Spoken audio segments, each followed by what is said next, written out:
Fatala fatu mai Samoa, lau Samoa Entertainment TV, ili nei fo ia songafua. Ai usi mai a whaafonga.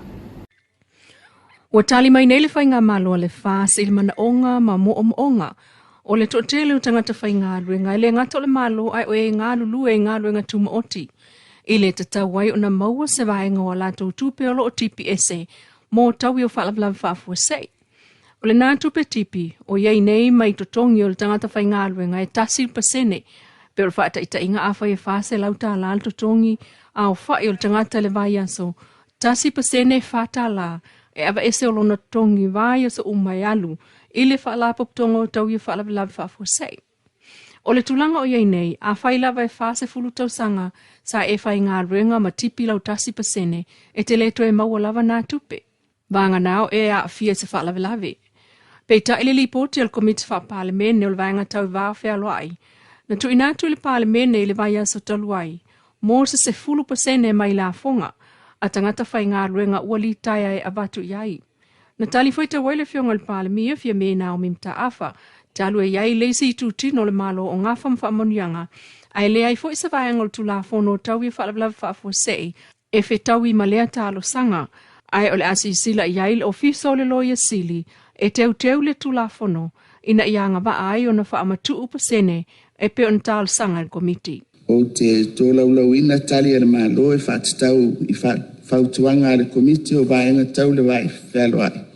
E pe ona folosia manino nei e le taitai fono. O le whautuanga mua, e silsila i le whausia o se whainga whaavai, mo whaamanuianga o tangata whainga aluenga ua i ule au nanga, li taia, besili atu. Ina ia mawhai o na maua se 10% o le au whai o lana la fonga, na o ina talu o na whainga aluenga, o le tali. O matawhai oi au tū o le whaala popitonga o lo iai lea i tū la fono o tau i mwhaala velawe whaafua sei, a whaiva se lau valuiva, mo na tū la fono o tue teu. E moni e le o iai se vaenga o nei tū la fono, e mawai ni whaamanuianga o tangata sa whainga aluenga a ua li taia. A wā o lo o iai le isi tū tino o le malo o lo o ngafa malea whaamanuianga. Ia e peitai, o le a tu inatu le whautuanga i le ofisa o le loia sili le malo, mo le ilo i longa o se teuteunga o le tū la fono o taui mo whalawalawe whaafua sei, e tanga iai e whaamatu uatu se pasene mo i latou o li taia e pei ona whautuaina. O le tali ai le malo le whautuanga al komiti wha parlemene sa vaenga o tupe mai le ACC, po o tupe tangata whai sao whanga le ACC sao noa il tātou pa anga so etusi, se 10%, e le o se tupe tele, pe a fua i le tongi maulalo o iei nei, o isi e le a toa se lua se lautala i le tausanga, o lo o alu i totonu, o le ACC. O le fsosoani o ali i leo i le vaneina o le whai toto o se mauta nofo i whaleata ai ulu whalea i totonu, o se soli tu la fono unga lea na moli mawina mai whaleata, i le whai unga le vai aso na te nei. I le moli mau le ainga o lo nofo i whanua lea, o le maota e loka lava, ai walu le vai aso o atu leo e atia i atu, po o iai se isi, e o lava i le poe o atu ai lava. Mau o ilo i le sto na ina te nei, to e o atu ai fo i ali i leo matawa nau lo le ainga o lo nofo i tutono le lotoa, e tatala le fale. O le ainga lea e le lotoa, e le aisa lato ki o le fale, ma e le whaatanga ina fo i no lato vane le fai toa. Ai o le taunu unga le nā, o le o atua leo i le asto nai, ma tau a nau le tina e nofo i leisi fale, e tatala le fai to o le fale o lo loka, ai se ipu e alato wata, mo le mau le tina, o ia na vaneina le fai to toa, ai o lo o iai lava leo e whaatali le matala o le fale, ai o i to tonu e pu e alato wata, maulu fale wha amalosi e loali i leo e to alua i to tonu o le mauta, ina ua matala, ma pu e ata i to tonu o le fale. Tātou fisilingia le taitai o le vaenga lea ala mtanga aluenga o leo o masau no aile li isinia. E matua sa lava ili tula fono le ngā aluenga na whaatino e li ofisa. Vanga nā lava o lo o iei se tangata e mai e fiaola mai to tonu o se fale o lo o loka le whai tutua o nā langa tata wailea o na wha amalosi le tatalaina o se whai tutua o lo o loka o se maota. Ai o le talepe fale, ma le ulu fale wha amalosi lava, le tūlanga le nana wha atino e li leo i le asto nai, i le maota le i fale ata, mai o tā ua le matai e ana le maota le nei, O le au atu le komsina e matu iai lana mta upu. Ile toe tulilo ino le pasila upasese i fanga loa tai, lea na whaina le sto na italuai. O lo tau fia pe le potu tinga ina le pasi mo tonga fitinga, peta il telo le pasese na la umai li falma i whaitu malo lufi lufi, ile fiafio le sto na ai, na tau fia se vaenga mo tonga fiti. Ai le moli mau le sunga mo tupua ayako po na fiailo na faletua malonalo, il fa la lea, e taunu wane a whaina umalava le pasese, o tangata mātutua o tamaiti malvaenga talavou. Nā tasi ala kilo mala o masalo.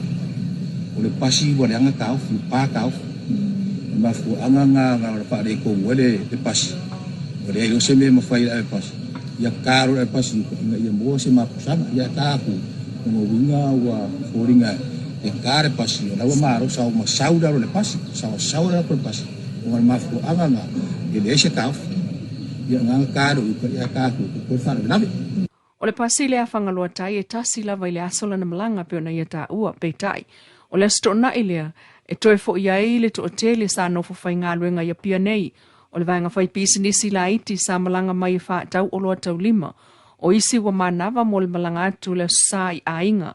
O isi sa malanga mai e tāpena atu wha tau ngā le vai aso. Ma le vaenga talavou e a onga ma whai ngā luenga. E tupuane le wha le tonu le pasi le au le sto na i. Ai o lo wha timtimu fo ili na aso ma awaoa. Pei ta ia tau matel ta mai a mo tupua a Iakopo. O le ave pasi sa tau mo whai e sefe le pasese, ma tu uai le pasi i le itu maunga. O moli mauina mai le awala lea, e te le lava se a whaina o le pasese, pe ana tofu le pasi i le isi tu ala e mauola lo tele, ma tele fo ini so i fua e a fiai. Pei ta iwa wha solo ina manuia umali tele o le pasese, aina ta uele li fo ma intato fisilingia i fafo mai, o le mota ngase i le umano le pisi le po le stonai, e sili atu na tinga ina manuanga o siali ave pasi. Moli mawina fo ele tasi o le pasese o le aso, le to o le ave pasi wafuai, o na le aise manuanga tele o le whaala velave. Ayo o mai ile taimi tu whaatsia e tātou talfau ele iyo o mai se whaamtalanga i leo leo.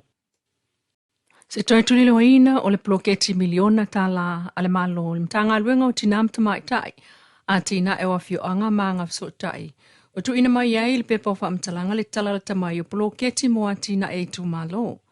Tu sial official fono whaamvae o tu malo, ua mai e ona le stala e iwa walu pasene, official tu malo ua mai a whaatu. Ta wai se lau pasene official fono whaamvae o tu malo ua mai a ona le stala. Iwa walu pasene ofiso tu malo wa mai a whatu. Ona walu pasene ofiso tu malo wa atua uma le ufai ngā ruenga. Whaiva pasene tu malo wa maua le se fulu 5%. O le vai ngā mua le bloketi. Se fulu ono pasene tu malo wa wha mao nia ele komiti a lato fufuanga mo ati na eo i tu malo ma ua maua le vai ngā lona lua. O le walu 5% o le bloketi. Fasul tasi pasene au whai ngā ruenga, au fiso i tu malo ua mawhai o na awai, ia o onga o le tusita iala, o le whaatinonga o ngā ruenga o ati na eo i tu malo. Peo na whaamawina le lato lo mingo mati lua o lua tolu. O atamua na lau Samoa Entertainment mai a pia le nei po ia sa manuia tau manga, ia loa tu whia ngā ruenga o nei asa mafua.